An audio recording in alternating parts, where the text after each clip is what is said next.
우리 같이 인사 나누시겠습니다. 잘 나오셨습니다. 예, 추석 잘 지내셨습니까? 예. 얼굴 보니까 잘들 지내신 것 같아요. 또 먼데 이렇게 또 안전하게 잘 갔다 오셔서 감사합니다. 오늘 이 시간에는 학개서 2장 4절부터 9절 말씀까지 읽었습니다. 말씀의 제목은 나를 진동시키시는 하나님입니다. 오늘 본문 6절로 7절을 보면 학개 선지자가 하나님을 이렇게 소개합니다. 우리 뭐라고 소개하는가 한번 볼까요? 시작. 만군의 여호와가 이같이 말하노라. 조금 있으면 내가 하늘과 땅과 바다와 육지를 진동시킬 것이요 또한 모든 나라를 진동시킬 것이며. 여기 보니까 하나님께서 하늘과 땅과 바다와 육지를 진동시키실 거래요. 또한 모든 나라를 진동시키실 거라고 말씀하고 있습니다. 여기서 말하는 진동시키다라는 것을 다른 번역 성경에는 뭐라고 번역하고 있느냐? 흔들어 놓다. 흔들어 놓다. 이렇게 번역하고 있어요. 히브리어 단어로 라쉬라는 단어를 사용하고 있는데 이 단어는 어떨 때 사용하느냐?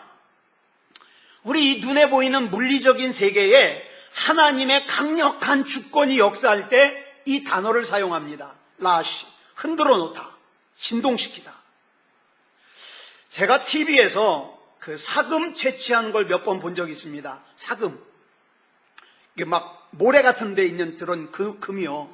그걸 막 물로 이렇게 걸러가지고 금을 채취하는 걸 몇 번 본 적이 있는데 이 널따란 함지박에다가 흙을 담아가지고 물로 자꾸 이렇게 쓸어버립니다. 흔들어요, 계속. 한참을 갖다가 물로 이렇게 쓸어내버리다 보면 밑에 가가지고 반짝반짝하는 금가루가 보이죠. 즉 본문에서 잘 들으세요. 하나님께서 하늘과 땅과 바다와 육지와 모든 나라를 진동시키시는 이유가 뭘까? 간단해요. 잘못된 상태에 안주하려는 것을 흔들어서 하나님의 뜻 안으로 인도하시고자 하는 거예요. 여러분, 죄 중에 살면서 지난 금요일 날 말씀드렸죠? 우리에게 중요한 두 가지 능력이 있다고 그랬어요. 무슨 능력? 보는 능력. 또 하나 무슨 능력? 부르짖는 능력. 자, 그 중에 이 보는 능력이 없는 사람들은 어떻습니까? 자기 죄와 자기 문제를 볼 수 없기 때문에 자기 인생에 하나님이 간섭하는 걸 싫어해요. 나 좀 가만 내버려두라고. 내가 예배를 드리든 말든 날 좀 가만 놔두라고. 내가 기도를 하든 말든 날 좀 가만 놔두라고. 왜? 보는 능력이 없거든요. 자기가 얼마나 심각한 상태에 있는지를 몰라요. 그러니까 가만 놔두래요. 가만 놔두래요. 그리고 어떻습니까? 그 죄악된 상태에 그냥 안주하려고 그래요. 그래서 그런 상태에서 하나님께서 강력하게 진동시키심으로, 강력하게 흔드심으로 밑바닥까지 다 흔들어 놓아야 그때서야 어떻게 합니까? 내가 누구인지, 내가 누구이어야 되는지, 내가 무엇으로 사는 존재인지를 깨닫고 예배도 드리고 기도도 한다라 이 말이에요. 여러분, 창세기 1장을 보면 하나님께서 말씀으로 천지를 창조하시는 내용이 나와요. 그런데 여러분, 창세기 1장 1절과 1장 2절 사이에는 굉장히 그 틈이 커요. 기간 간격이 커요. 자, 근데 창세기 1장 1절에서 창조된 세상의 모습은 지금 우리가 살고 있는 이 세상처럼 짜임새 있고 안정된 그런 모습이 아니라 어떻다 그랬어요? 혼돈하고 공허하고 어둠이 깊은 가운데 있었어요. 다 뒤죽박죽이에요. 뭐가 땅인지 바다인지 그런 게 없어요. 그래서 창세기 1장 3절에서 하나님께서 먼저 빛이 있으라 말씀하시니까 빛이 생겼어요. 그래서 빛과 어둠으로 나누어졌어요. 그리고 그 다음으로 다 뒤섞여 있는 가운데 공간을 만드셔서 이 공간을 뭐라고 하셨냐? 하늘이다. 그 다음에 노아 홍수 전에는 이 하늘 위에도 물이 있었어요. 예? 이 하늘 위에도 물이 있었고 하늘 땅 아래도 물이 있었고, 그래가지고 과학자들이 창조과학에서 연구를 해보니까 왜 처음 인간들은 그렇게 오래 살았냐? 이유가 있어요. 이 하늘에 있는 물이 이 지구상으로 들어오는 오존 같은 거, 아주 해로운 광선을 이 물이 막았어요. 그래서 노화가 안 되는 거예요. 그래서 몇백 년까지 살았던 거죠. 근데 여러분 성경 보세요. 참 신기해요. 언제부터 인간의 수명이 급속도로 줄어들기 시작해요? 노아 홍수가 있고부터. 하늘에 물이 다 쏟아져 내리고부터 인간의 수명이 급속도로 줄어들기 시작해요. 자, 그 다음에 이제 우리가 나누고자 하는 건 다른 거니까 여기까지만 하고. 자, 이 땅에는 식물과 동물을 창조하시고 하늘에는 해와 달과 별들을 창조하셨어요.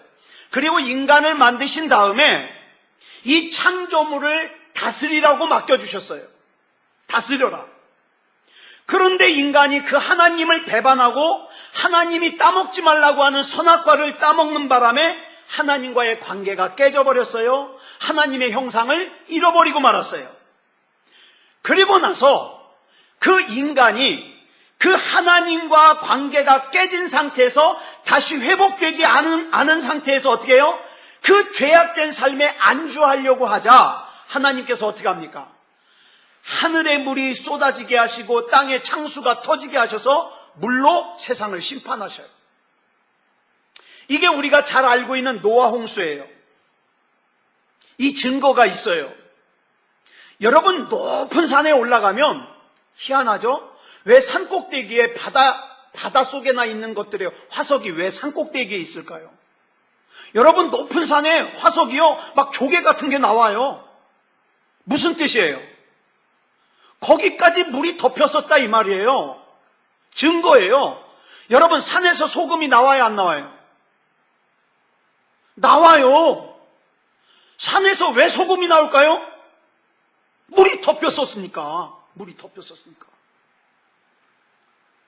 그러면 하나님의 진동시키심이 이렇게 징계하고 심판하시는 것만으로 나타나냐? 아니요. 이스라엘 백성들이요, 애굽에서 430년을 사는데 그 중에 80년 동안을 애굽이 이스라엘 백성을 지독하게 괴롭혀요. 종살이를 시키면서. 그렇지만 하나님의 명령과 선포로 애굽의 왕 바로가 이스라엘 백성을 놓아주어야만 됐어요. 그게 출애굽하죠. 그래가지고 나왔는데 앞에 또 뭐가 가로막고 있어요? 홍해가 떡하니 가로막고 있어요. 그러나 하나님의 명령과 선포 앞에서 앞을 가로막았던 홍해바다가 길을 엽니다. 하나님의 명령과 선포 앞에서 이스라엘 백성들은 게임도 되지 않는 강력한 아말렉을 상대로 이길 수 있었어요. 여리고 성을 정복할 수 있었어요. 또 신약으로 와서 예수님의 명령과 선포 앞에서 모든 질병과 약한 것이 치유됐어요. 죽은 나사로가 살아났어요. 이렇게 명령과 선포로 진동시키시는 하나님의 역사는 다시 본문으로 돌아가서 하늘과 땅과 바다와 육지에만 임하는 것이 아니라 우리 한 사람 한 사람의 인생에까지 개입하셔서 하나님의 뜻을 이루시고 치료하시고 살리고 회복시키십니다. 그뿐만 아니라 하나님께서는 양이나 치면서 살아가고 있던 비천한 목동인 다윗을 진동시키셔서 이스라엘의 가장 존경받는 왕으로 세우셨어요. 또한 포도주 틀에 몰래 숨어가지고 밀타작을 했던 겁많은 기드온을 진동시키셔서 하나님의 헌신된 300명의 용사를 이끌게 해가지고 무려 13만 5천 명이나 되는 미디안의 대군을 물리치게 하셨어요. 또 기생의 아들로 태어난 천대를 받고 자란 입다를 진동시키셔서 모압으로부터 고통을 받고 있던 이스라엘을 구원하는 위대한 사사로 만드셨어요.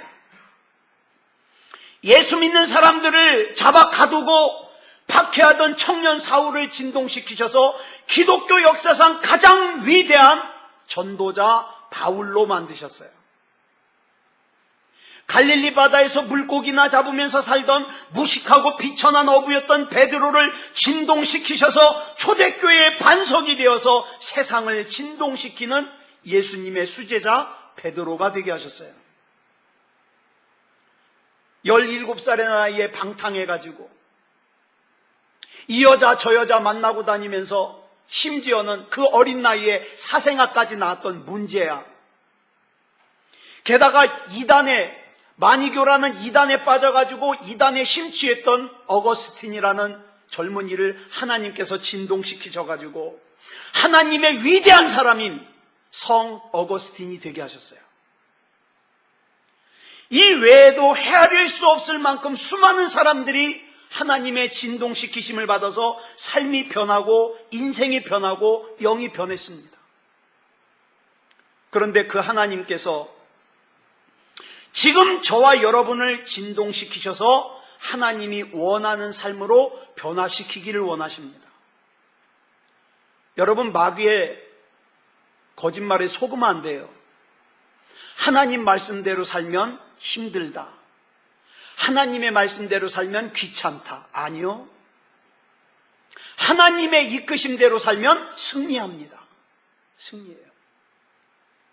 자, 이렇게 하늘과 땅과 바다와 육지 그리고 모든 사람들의 인생을 진동시키시는 하나님께서 2000년 전에 120명이 모여있는 그 보잘것없는 평범한 마가의 다락방을 성령으로 진동시키시니까 이들이 마가의 다락방에 들어갈 때는 어떻게 들어갔어요? 두려워가지고 무서워가지고 문을 꼭꼭 걸어 잠그고 들어가서 조용하게 기도했는데 나올 때는 성령으로 충만해가지고 성경 표현에 의하면 세상이 감당할 수 없는 믿음의 사람, 성령의 사람으로 변했습니다.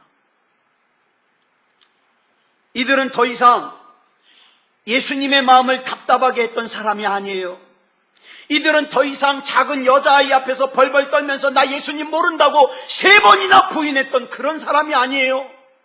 이 사람들은 더 이상 자기들끼리 모여가지고 누가 세상에서 더 큰지 다투는 그런 사람이 아니에요. 여러분, 영적인 삶을 보지 못하는 사람은 2000년 전이나 지금이나 육체의 삶만을 전부라고 여기기 때문에 어떡합니까? 그런 사람들이 예수님을 십자가에 못 박아 죽였어요. 그리고 무덤에 가두었어요. 여러분, 무덤이 의미하는 게 뭡니까? 희망이 없는 거예요.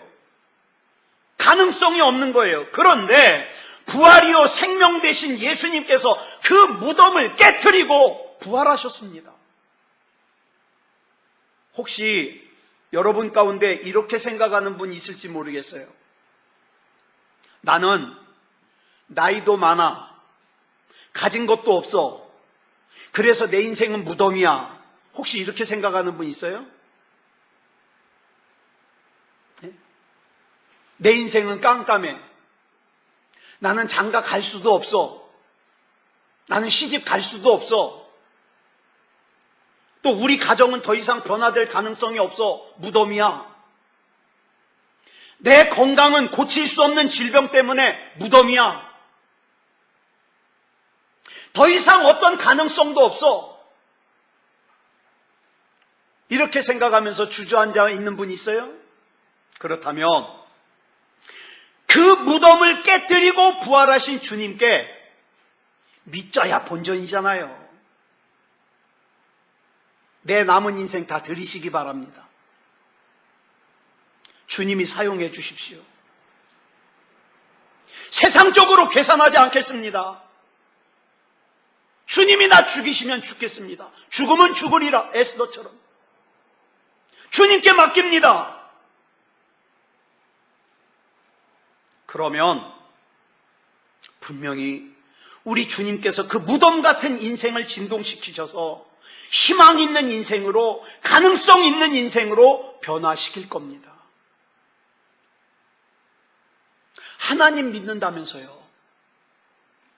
하나님 믿는다면서 자기 인생 자기가 꼭 틀어지고 하나님 보고 간섭하지 말래요. 내 인생 내 마음대로 살 거래요. 그러면 가능성이 없어요. 희망이 없어요. 마태복음 20장을 보면 앞을 못 보는 두 맹인이 예수님께서 지나가신다는 소식을 듣고는 큰 소리로 이렇게 외쳐요. 주여, 우리를 불쌍히 여기소서. 그랬더니 예수님이 이렇게 말씀하셔요. 너희에게 무엇을 하여 주기를 원하느냐? 그 주님께서 이 시간에도 주님을 간절히 찾고 부르짖는 저와 여러분에게 이렇게 물으십니다. 너에게 뭘 해주길 원하느냐? 네 인생 가운데 어떤 부분을 진동시켜줄까? 뭐라고 대답하시겠습니까? 지금 그렇게 물으시는 하나님이 누구냐? 하늘과 땅과 바다와 육지와 모든 나라와 모든 사람들의 마음을 진동시키시는 하나님이라고 오늘 본문에 말씀하고 있는 거예요. 자, 그렇다면 하나님이 이렇게 진동시키시는 목적이 뭘까요? 왜 진동시키고자 하실까요? 그 목적이 본문 7절에 나와요. 시작. 모든 나라의 보배가 이르리니 내가 이 성전의 영광이 충만하게 하리라. 만군의 여호와의 말이니라. 왜 여러분들이 반드시 승리해야 되는지 아세요? 여러분이 있는 이 성전이 하나님의 영광으로 충만하기 위해서. 그러니까 내가 하나님 믿는 척만 하는 사람은 그냥 본전이 아니에요. 그 사람은 어떻게 설명할 수 있냐? 하나님 영광 가리는 사람이에요. 저와 여러분은 반드시 이겨야 됩니다. 왜요? 따라하겠습니다. 나 때문에 이 성전에 영광이 가득해야 되니까. 그래요. 반드시 이기셔야 돼요. 우리 하나님께서는 과거 모세 시대, 다윗 시대, 엘리야 시대에만 역사하시고 지금은 왕년에 이렇게 역사했었어 옛날 얘기만 하면서 구경만 하시는 하나님이 아니에요. 우리 하나님은 지금도 역사하시고 앞으로도 역사하실 분입니다. 그러므로 우리는 믿음다운 믿음을 가지고 이 예배 드리는 시간을 귀하게 여겨야 돼요. 기도하는 시간을 귀하게 여겨야 돼요. 찬양하는 시간을 귀하게 여겨야 돼요. 하나님 말씀 묵상하는 시간을 귀하게 여겨야 돼요. 왜? 거기에 능력이 따라오니까. 능력이. 그때에 우리는 예수 그리스도 이름으로 명령할 수 있어요. 선포할 수 있어요. 악한 마귀의 권세를 무너뜨릴 수 있어요. 그때에 우리 인생을 얽어매고 있던 악한 영의 억눌림이 어때요? 억눌림의 사슬이 다 끊어집니다. 저와 여러분의 몸을 고통스럽게 했던 질병도 떠나갑니다. 떠나가요. 여러분, 지금 여러분의 삶을 가장 힘들게 하는 게 뭡니까? 언젠가 어떤 정신과 전문의가 얘기하는 걸 들었는데 요즘 사람들은 뭐 때문에 가장 힘들어하느냐? 거절당하는 것 때문에 가장 힘들어한대요. 거절당하는 거. 다른 사람에게 거절당하는 거. 그러면서 설명하는데 여러분 질투가 뭡니까? 질투. 내가 다른 사람들보다 더 많이 거절당할까 봐 두려워서 생기는 게 질투예요. 미움은요. 여기서 한 걸음 더 나가죠. 내가 누군가로부터 거절당한 것 같은 느낌을 강하게 가지니까 미워하는 거예요. 낙심, 절망. 거기서 한 걸음 더 나아가서 내가 사회로부터 사람들로부터 심지어는 하나님께로부터 거절당했다는 느낌이 강하게 드니까 낙심이 오고 절망이 오는 거예요. 그래서 모든 원인은 뭐다? 거절당합니다. 거절당함.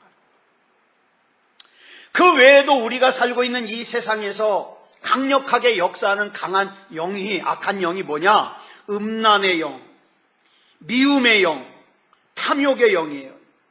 여러분, 이 음란의 영, 미움의 영, 탐욕의 영은요, 내가 인식하고 있어도 쉽게 벗어날 수 없어요. 이게 내 뜻대로 되질 않아요. 이 악한 영들로 벗어나려면 뭐가 있어야 되느냐? 하나님의 진동시키심이 있어야 돼요. 여러분, 그동안 우리를 억누르고 힘들게 했던, 우리 속에 숨어 있었던 악한 영들을 향하여 예수 그리스도 이름으로 명령하고 선포하시기 바랍니다. 우리 가정을 힘들게 하고 답답하게 하고 그늘지게 했던 악한 영들은 예수 그리스도 이름으로 명하노니 떠나갈지어다. 선포하세요. 여러분 가정 누가 위해서 기도해 주겠어요? 여러분 자신이 기도해야지. 내 안에 숨어서 나를 영적으로 넘어지게 하고 하나님 앞에 더 가까이 가지 못하게 하고 나로 하여금 주눅들게 만들고 그 다음에 실패의 어두운 영으로 둘러쌌던 악한 영들은 나사렛 예수 그리스도 이름으로 명하노니 떠나갈지어다. 선포하세요. 나의 자녀들의 발목을 잡고 영적으로 무너지게 하고 두려워하고 염려하게 하고 힘들게 하는 악한 영들은 나사렛 예수 그리스도 이름으로 명하노니 떠나갈지어다. 자유할지어다. 선포하세요. 여러분 자녀들이 지금 너무 힘들어해요. 사슬에 매여가지고. 선포해요. 내 인생을 붙들고 고통스럽게 만드는 육체의 질병아, 네가 불법적으로 들어와 있구나. 나사렛 예수 그리스도 이름으로 명하노니 떠나갈지어다. 선포하세요. 능치 못함이 없으신 하나님께서 진동시키시면요 놀라운 역사가 나타납니다. 그렇다면 이 하나님의 진동시키심은 어떻게 시작될까요? 하나님께서 우리를 진동시키시는 시작은 하나님의 임재와 성령님의 임재와 함께 시작됩니다. 출애굽기 19장을 보면 모세가 시내산에 올라갔는데 모세가 시내산에 올라가서 하나님을 만나기 전에 무슨 현상이 있냐? 강력한 지진 같은 진동이 일어나요. 그게 뭐냐? 하나님께서 시내산에 강림하시는 거예요. 그 하나님께서 지금 저와 여러분에게도 강림하시기를 원합니다. 그러면 교회 다니는 사람이 아니에요. 하나님 믿는 사람이에요. 사도행전 4장 31절을 보니까 마가의 다락방에 모여 기도하던 120명이 기도를 마치자 거기 모여있던 마가의 다락방이 진동을 하고 성령이 충만하게 임재하셨다고 설명되고 있어요. 근데 이 진동이 아까도 말씀드렸습니다마는 두려워가지고 문을 꼭꼭 걸어 잠그고 마가의 다락방에 숨어있던 제자들로 하여금 어떻게 해요? 밖으로 뛰어나가게 만들었어요. 그래서 이 진동은 마가의 다락방에 모여있던 120명을 세상이 감당할 수 없는 성령의 사람들로 만들었어요.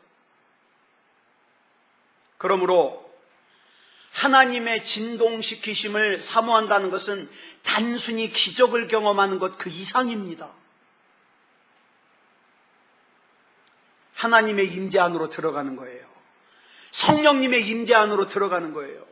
그래서 하나님의 은혜의 강물에 푹 잠기는 거예요. 예수 그리스도의 보혈에 푹 잠겨서 예수 그리스도의 보혈을 마시고 예수 그리스도의 보혈을 덮고 예수 그리스도의 보혈에 적셔져서 역사하시는 하나님의 영광을 직접 목격하는 거예요. 이런 사람의 신앙이 긴가민가 할까요? 그럴 수 없죠. 여러분, 우리 새소망교회가 교회일 수 있는 이유는 건물 때문이 아니에요. 사람 때문도 아니에요. 하나님의 임재가 있기 때문에. 적어도 예배 드릴 때만큼은 하나님의 임재가 있어서 하나님의 음성이 들려지고 하나님의 뜻이 깨달아지는 그런 임재가 있어야 교회죠. 건물이 아무리 아름다워도 사람들이 아무리 많아도 하나님의 임재가 없으면 더 이상 교회가 아닙니다. 제가 그동안 목회를 하면서 가만히 보니까 하나님께서 각 사람을 진동시키시는 방법이 다 달라요. 다 달라요. 진동시키시는 방법은 다 다르지만 목적은 하나예요. 뭘까요? 하나님을 온전히 만나게 하는 게 목적이에요. 온전한 그리스도인이 되게 하는 것이 목적이에요. 여러분, 나는 교회 다니니까 하나님 만났어? 아니요. 못 만났을 수도 있어요. 나는 세례 받았으니까 하나님 만났어? 아니요. 못 만났을 수도 있어요.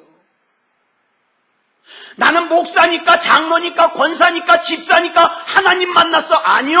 못 만났을 수도 있어요. 제가 아는 어떤 목사님은요, 기존에 있던 교회를 갖다가 굉장히 많은 돈을 받고 팔았어요. 10몇 억을 받고. 근데 교회에다가 뭐라고 얘기했냐? 몇 억 받았다고 얘기하고서 남은 돈은 자기가 가졌어요. 하나님 만난 거예요? 하나님 못 만난 거예요.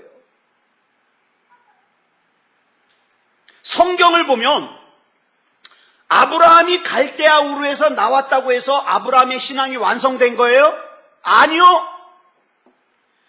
나중에 이 아브라함이 하나님을 만나서 아브라함이 돼야 완성되는 거예요. 그때까지 뭐가 필요해요? 하나님의 진동시키심이 필요해요. 여러분, 야곱이 어머니 리브가의 뱃속에서부터 하나님의 택하심을 받았지만 그것이 야곱의 신앙의 완성이에요? 아니요. 이 야곱이 하나님을 만나서 이스라엘이 되는 것이 완성이에요. 그때까지는 하나님의 진동시키심이 필요해요. 여러분, 하나님이 저와 여러분에게는 어떻게 역사하실까요? 제가 보니까 어떤 사람은요, 지독하게도 안 깨지니까 하나님이 어려운 일을 만나게 하셔요. 어려운 일을. 또 어떤 사람은요, 하나님이 일이 은혜롭게 잘 풀리게 하셔가지고 오히려 믿음이 자라요. 어떤 사람은 몸이 아프게 해야만 하나님을 믿어요. 어떤 사람은 몸이 건강하니까 하나님을 잘 믿어요. 그러니까 사람에 따라서 하나님이 일하시는 게 다 다르죠. 모습은 다르지만 목적은 하나다. 하나님이 진동시키심으로 하나님께서 원하시고 하나님께서 기대하시고 하나님의 마음에 맞는 사람이 되게 하는 거예요. 여러분, 우리 옆 사람에게 한번 물어보시겠습니다. 당신은 하나님께서 어떻게 하셔야 잘 믿을 거예요? 물어보셔요. 여러분이 원하시는 대로 해주신다니까? 나는 가진 게 많아서 나 하나님 아니어도 돼. 그럼 하나님 가져가셔요. 여러분, 물질 가져가는 것 아주 순식간이에요. 근데 하나님, 나는 정말 하나님의 일 하고 싶은 건 많은데 가진 게 없어요. 하나님 좀 주세요. 그러면 압니까? 로또 될지. 한번 물어보세요, 옆 사람. 당신은 어떻게 해야 하나님 잘 믿을 거예요? 원하는 대로 될지어다. 원하는 대로. 예. 자, 그럼 하나님을 만난다는 게 대체 뭐예요? 하나님을 만나야 진동시키신데 하나님을 만난다는 게 뭐냐? 저 어렸을 때는 참 그런 말 많이 들었어요. 뭐만 하면 하나님 만나야 된대. 어려운 일 만나잖아요. 그럼 상담하러 가면 하나님 만나야 돼. 몸이 아프잖아요. 하나님 만나야 돼. 도대체 뭔 말을 해도 하나님 만나야 돼. 하나님 만난다는 게 뭐예요? 전 지금도 이거 한마디로 설명 못해요. 여러분이 저한테 목사님 하나님을 만난다는 게 뭐예요? 전 몰라요. 설명 못해요. 근데 분명한 것은 하나님을 만난 사람은 알아요. 이게 참 희한하죠. 한 예를 설명을 해드릴게요. 요한복음 2장 9절을 보면 예수님께서 가나라는 곳에서 혼인잔치에서 포도주가 떨어졌는데 물로 포도주를 만드시죠. 자, 그러면 이 포도주가 만들어졌을 때 포도주가 어떻게 생겼는지 누구는 알더라? 누구는 알더라? 물 떠온 하인들은 알더라. 근데 이 하인들에게 가서 어떻게 물이 포도주가 됐냐고 물어보면 대답해요? 못해요? 못해요. 물 떠온 하인들은 안 되면서. 근데 어떻게 물이 포도주가 됐냐 물어보면 대답 못해요. 이렇게 설명해요. 기껏해야. 글쎄 예수님께서 물을 떠다 항아리에 부으래요? 그래서 시키시는 대로 물을 떠다 항아리에다 부었죠? 그랬더니 이번에는 그 물을 떠다가 항아리 물을 떠다가 그 결혼식을 주관하는 연회장에게 갖다 주래요. 그래서 시키는 대로 물을 떠다가 연회장에게 갖다 줬죠? 근데 포도주가 됐어요. 어느 과정에서 포도주가 됐는지 알아요? 몰라요? 몰라요. 여러분, 하나님 만나는 게 그래요. 어떤 이단은 이순식 집사님 구원 받았습니까? 그러면 네 그러죠. 언제 받았습니까? 몇 년, 몇 월, 며칠, 몇 시, 몇 분, 몇 초. 그래가지고 글쎄요 그럼 못 받은 거예요. 이러고 얘기해요. 그리고 자기한테 와야 구원받는데. 그래가지고 어떻게 해요? 신옥주 같은 사람은 그런 사람들, 그 바보 같은 사람들을 모아가지고 400명이나 끌고서 피지섬으로 가서 가둬놓고 못 나가게 하잖아요. 왜 그런 바보 같은 걸 믿냐고요? 내 마음에 말씀하시고 나 만나주시고 내게 힘 주시고 능력 주시고 항상 인도해 주신 하나님을 왜 믿지 못하냐고.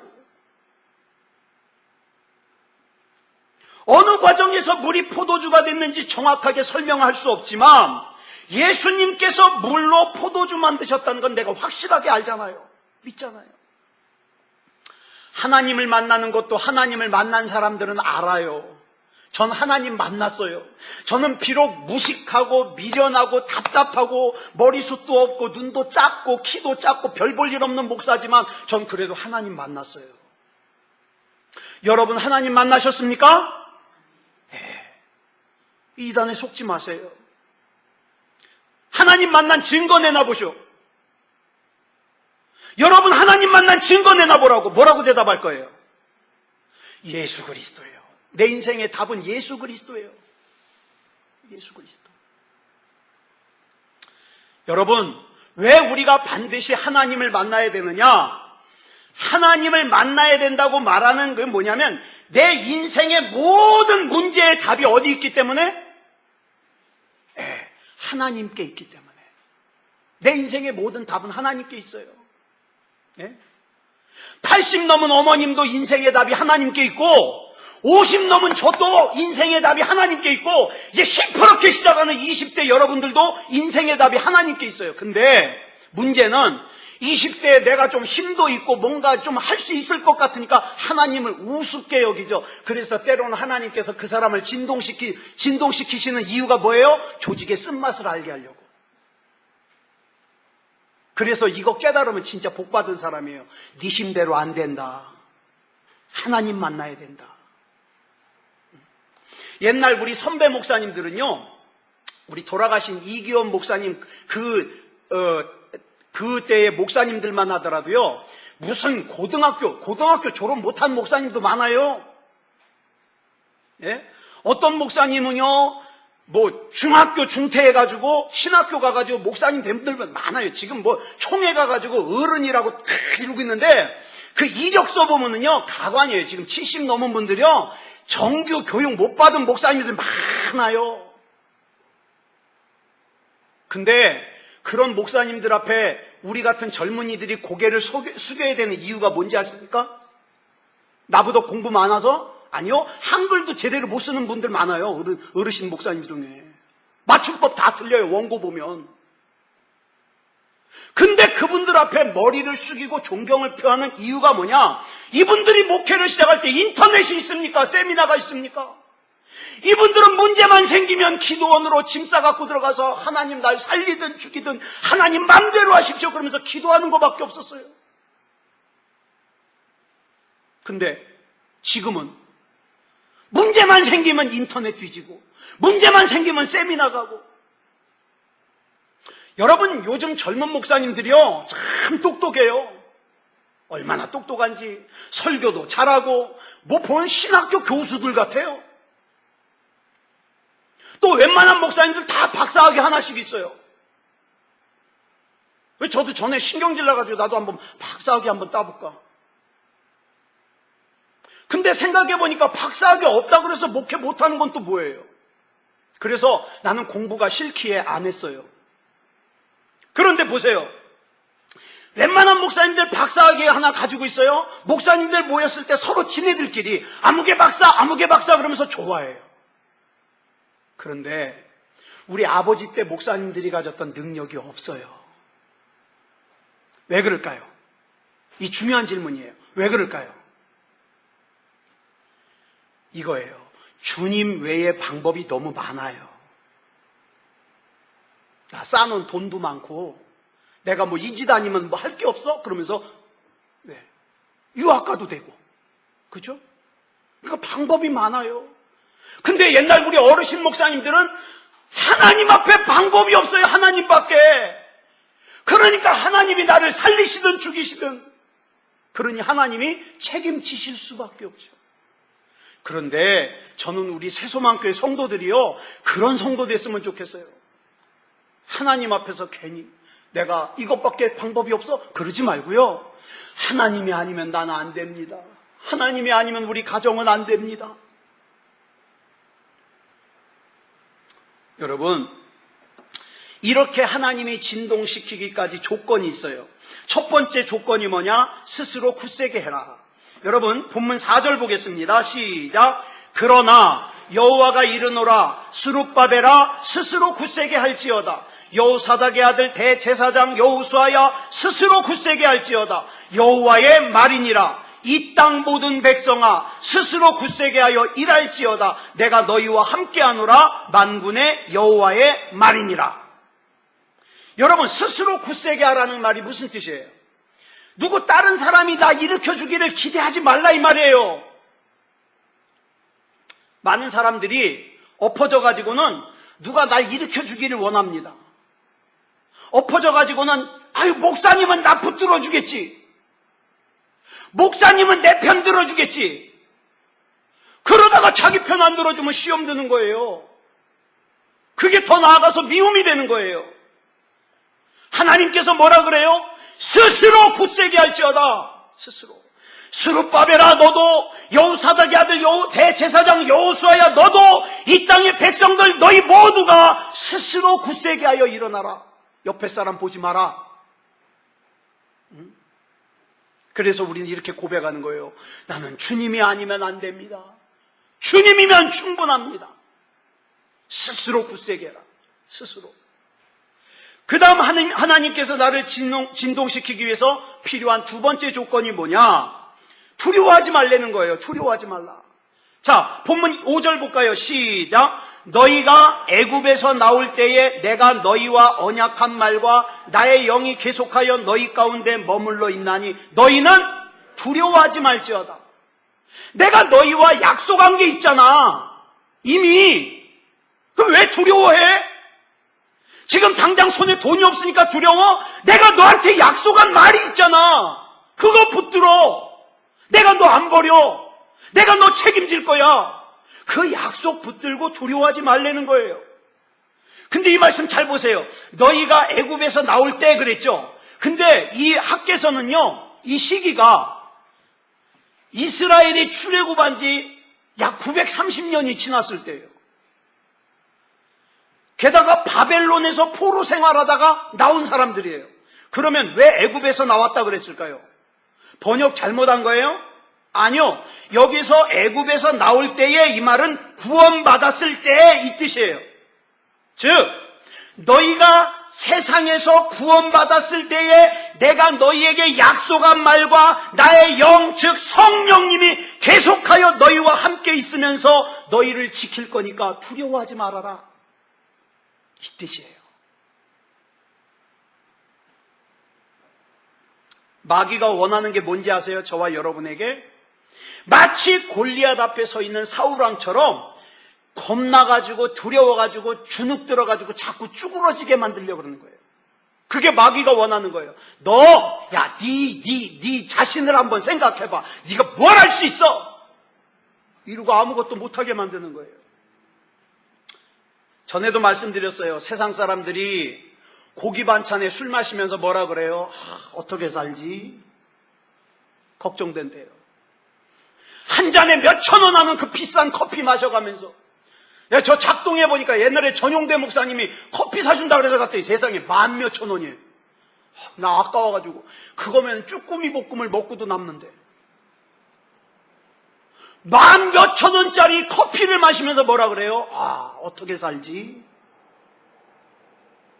심지어는요, 재산을 몇 억을 모아놓고도 뭐라 그래요? 내 노후는 어떻게 살지? 그런데 하나님께서 저와 여러분에게 뭐라고 약속하신지 아세요? 자, 본문 9절 보겠습니다. 시작. 이 성전의 나중 영광이 이전 영광보다 크리라. 만군의 여호와의 말이니라. 내가 이곳에 평강을 주리라. 만군의 여호와의 말이니라. 나중 영광이 이전 영광보다 클 거래요.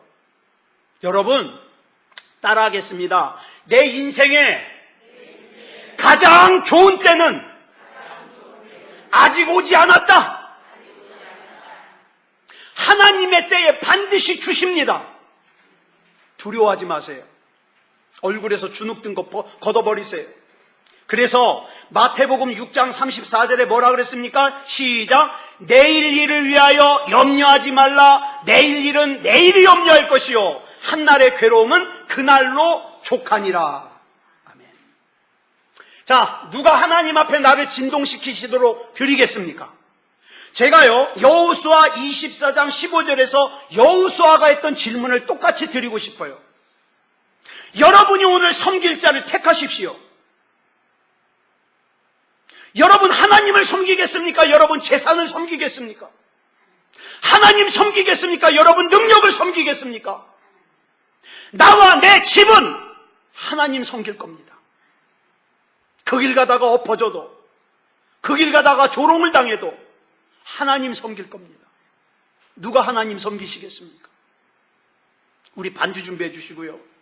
그래서 우리가 그 마음을 담아서 내가 하나님만 바라보겠습니다. 하나님만 섬기겠습니다. 그 마음을 담아서 우리 찬양 부르고 합심으로 기도하겠습니다.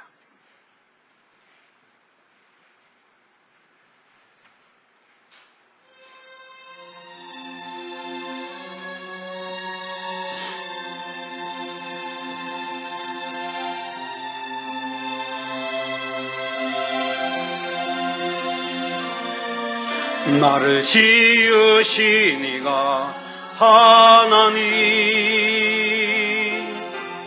나를 부르신 이가 하나님,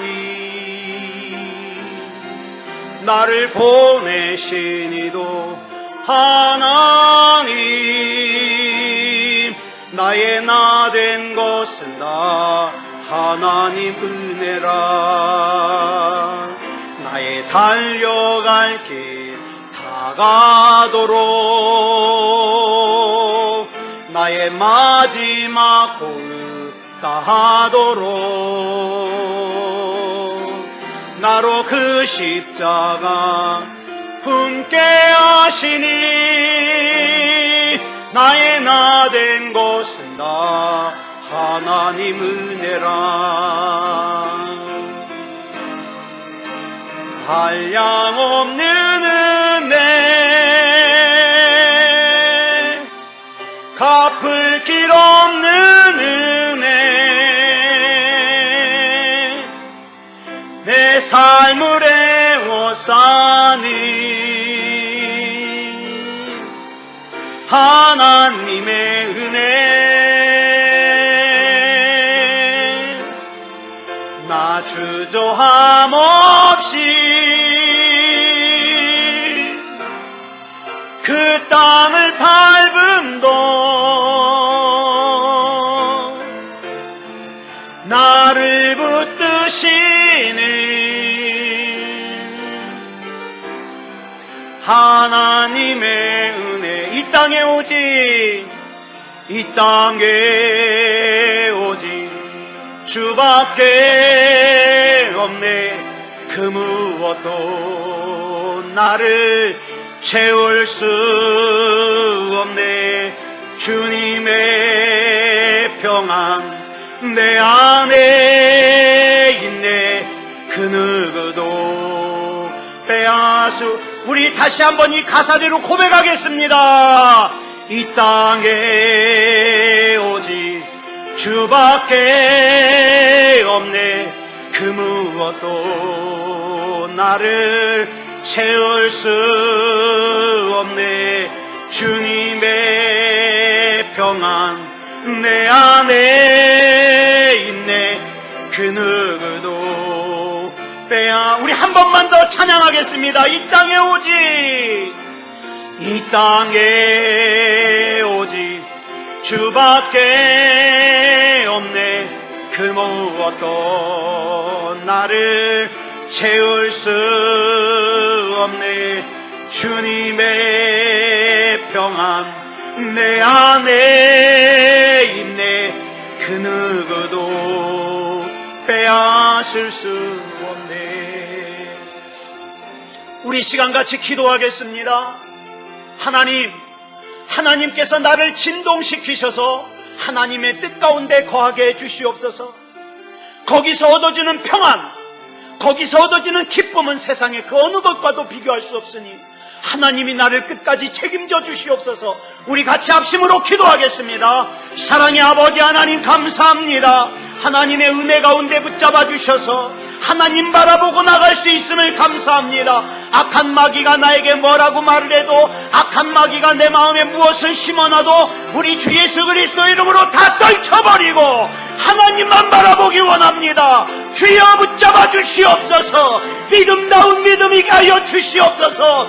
내 인생을 일으켜 세워주시고 우리 가정을 책임져 주시고 하나님 앞에 믿음다운 믿음이게 하여 주시옵소서. 꿈을 잃어버린 영혼을 하나님께서 일으켜 세워서 꿈을 주시옵소서. 가능성을 잃어버린 영혼을 하나님께서 일으켜 세워주셔서 가능성을 주시옵소서. 아버지 하나님, 하나님께서 책임져 주시고 일으켜 세워 주시옵소서. 모든 것을 우리 하나님 앞에 맡겨드리오며 그리스도 예수님의 이름으로 간절히 기도드렸사옵나이다. 아멘.